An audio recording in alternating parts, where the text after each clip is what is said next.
Hi YouTube, I am Georgia. This is my vertical sleeve gastrectomy weight loss journey. I haven't recorded for a while. I think the last one video I made was in July of 2020. Now it's November 22nd of 2020. We're on lockdown number 2 for COVID-19. So, the weight loss. I am 3 weeks shy of my vertical sleeve gastrectomy anniversary. I had vertical sleeve gastrectomy on December 6th of 2019. And last year, this time, I was on my pre-op liquid diet, which is exciting. I have a video on that one if you want to go back and watch it. As of today, I weigh 169 pounds, which is basically the lowest I've ever been in my adult life. I still have a few pounds to go, but it is exciting to hit, weights that I've never been before. I have lost a total of 129 pounds. Amazing. I never thought this would happen. Even when I did the surgery, I was taking it, small goals at a time. I was like, okay, let's just be under 250. Okay, now let's be under 230. Then it was like under 200. Now for a few weeks I was struggling to get under 170. The weight loss has definitely slowed down. Obviously because relatively to where I started, I don't have that much weight to lose, and also my calories have upped. Like I can now consume comfortably around 1,000 calories to 1,300 calories. I have days where I'm lower. For example, today I only ate 755 calories because I don't know, it's just an off day like that. A year out, I can't believe I'm here. But a lot of things have changed. Obviously, I can eat more. It's up to me now to make the right choices. The sleeve no longer controls as much as it used to in the beginning. But I feel the entire journey prepares you for this moment. And at the same time, it's very important for a lot of us to be able to deal with a lot of mental issues that were driving us to food, for comfort, for happiness, for stress release, for a lot of things. I was thinking actually earlier that, last year this time I was on my liquid diet, and I felt that was going to be the most difficult part of the journey because you still have your full stomach and you can't eat if you want, but you shouldn't, because the program where I did my vertical sleeve gastrectomy at, the chair makes noises. They had me on a 3-week liquid diet pre-op, and then of course there's the 2-week liquid diet post-op, and then you move on to stages. So I thought that was going to be the most difficult part, but I feel the most difficult part of the journey was the first week. The first week after surgery was, no one could prepare you for that. You have to retrain yourself how to drink water. That was like, also you're thirsty, you feel kind of hungry, or you feel that you need to eat, but you don't know how. It hurts. Then the rest of the months, you're kind of like retraining yourself to learn how to eat, how to handle food, introducing new foods. Can I eat this? Can I eat that? Maybe I should try a bite of this. How is it like, settling in? And then after 6 months, I feel you're basically, tried most of the stuff that you could try or you want to reintroduce back into your diet. You still have some restriction, but now that it's almost a year out, yes, I still have restriction, but I have tried everything. I can tolerate everything. I've been able to tolerate everything as I introduced it back into my diet. I've never had a problem with anything except for week 1 where I tried cream of wheat. That didn't go well. Never tried it since. So now it's the hard part. Now it's the part where you need to make the right choices. You need to tell yourself, I can't have pizza and chocolate on the same day. That's how I approach uh, the diet aspect of continuing to lose, and hopefully when I get to a weight where I feel comfortable, because I don't yet have a goal weight, but when I reach a weight where I feel like, this is where I want to stay at, I continue to work like that. I don't feel that you get to a certain weight and then that's it. I feel that I will have to continue to work on, staying at that stage.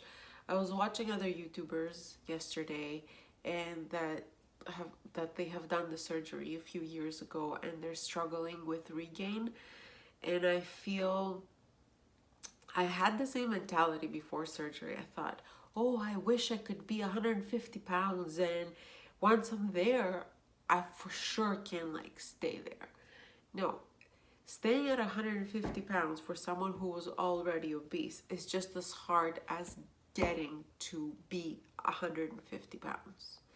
So a 300-pound person like myself that's working, I feel like I've worked hard to get to where I am right now, and I feel I need to work even harder to get to whatever weight that be. I'm just using 150 as an example because I don't know if that's where I'm gonna be, or that's where I'm gonna feel comfortable at, or if I'm ever gonna get there. I don't know.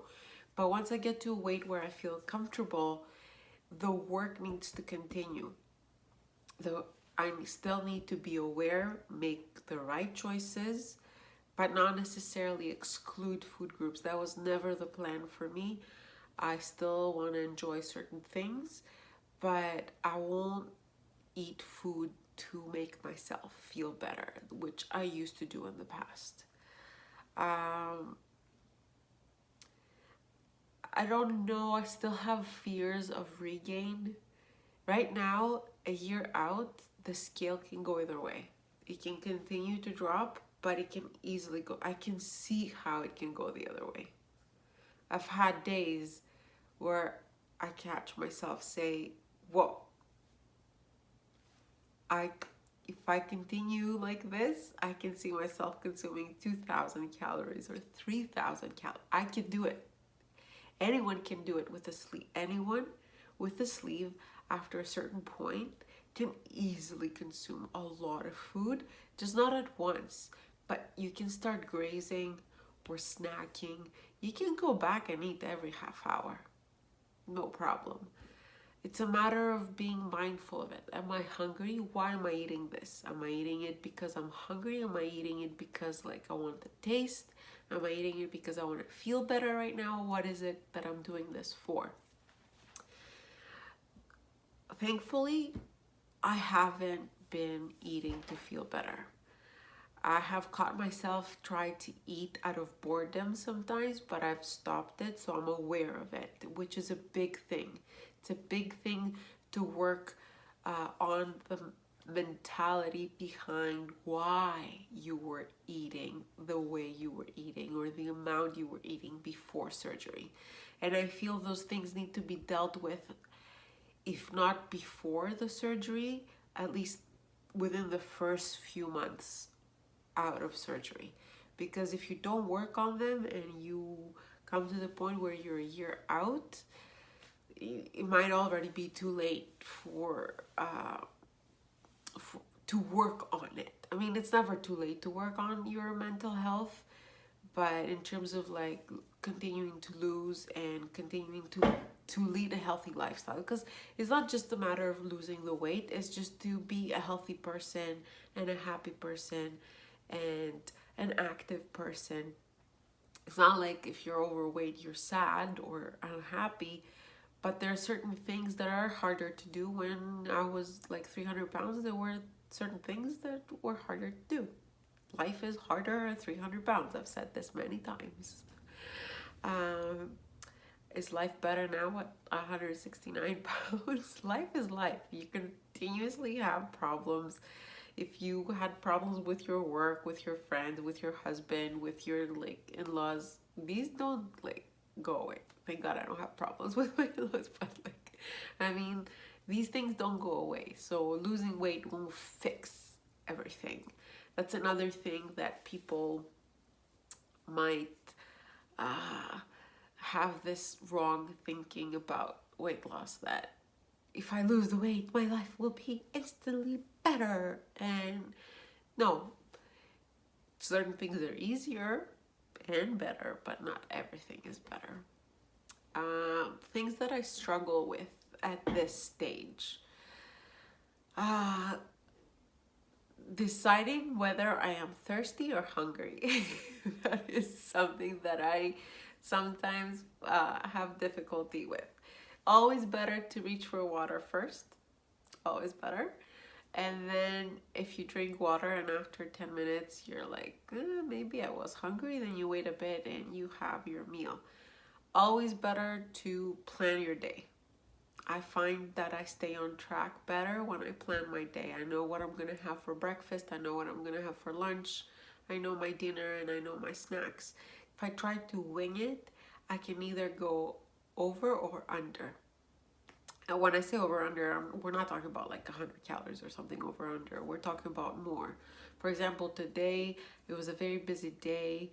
I didn't think about what I was gonna eat or when I'm gonna eat it. So I was like 755 calories. And honestly, a year out, it's not good. There are days where I don't think about it and I can reach like 1,300, 1,400 calories. And a year out, if you don't have an active day, that's not like a very good thing either. A good calorie count for me right now, I feel, even though they tell us not to count calories, it's more like protein and good food, but calories help me like be mindful of what I have eaten that day, or how much I have eaten. So I do around 1,000 to 1,200. If I have an active day, I get a little hungrier, so I will go a little higher, but definitely better when I plan my day and I know exactly what I'm having. Water is very important. I still find when I carry around my jug of water, I do better with my water intake and also with my food, because these go hand in hand. I'm optimistic though. Like, I'm gonna wrap it up, sorry. I'm optimistic. The scale continues to go down. I'm still working on myself and on the journey. It's not like I'm here and I'm gonna like, just stop now. I don't think it will ever stop. What I remember when I was bigger, I used to wish that, oh, I wish I was like 150 pounds and then like I could probably just stay there or maintain it. There's no such thing. Being 150 pounds, not that that's my goal weight. I don't know. I don't have a goal weight. I know I need to lose more because I'm still like, I still feel that I can lose more and I want to. But it's never like you reach a goal and then you're there and like you stop. It doesn't stop. You need to continue to work on yourself, and that's how I feel about it. Like, I feel once I get to whatever weight that might be that I feel comfortable and I'm okay at, then I have to continue to work to stay there. Because for someone that has been obese and food has been a problematic aspect of their lives, I don't think it ever stops being a problematic aspect. Yes, you deal with your problems and you try to make sure that food is not your therapy, but the issue is still there, and you need to continue to work on it. And I feel even when I get to goal weight, whatever that goal might be, you continue to work on it. You have to continue to be active. You need to continue to make healthy choices in terms of food. It's not like you're gonna get to like whatever goal you want to get to, and then all of a sudden you can eat ice cream like 5 times a week.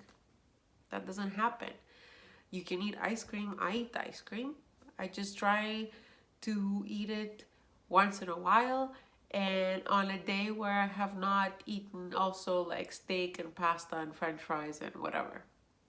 So I will choose something tasty to eat and include it in my diet. I include things in my diet, but I make sure it's a balanced diet, all inclusive diet, but balanced. So I don't feel I will do keto or exclude certain food groups. I don't feel that will ever work for me.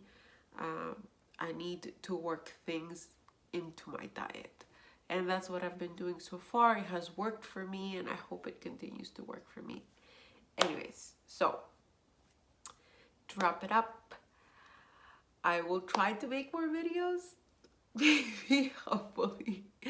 I hope you can go back and see more videos and see how I've progressed. I'm still a work in progress, and I'll see you next time.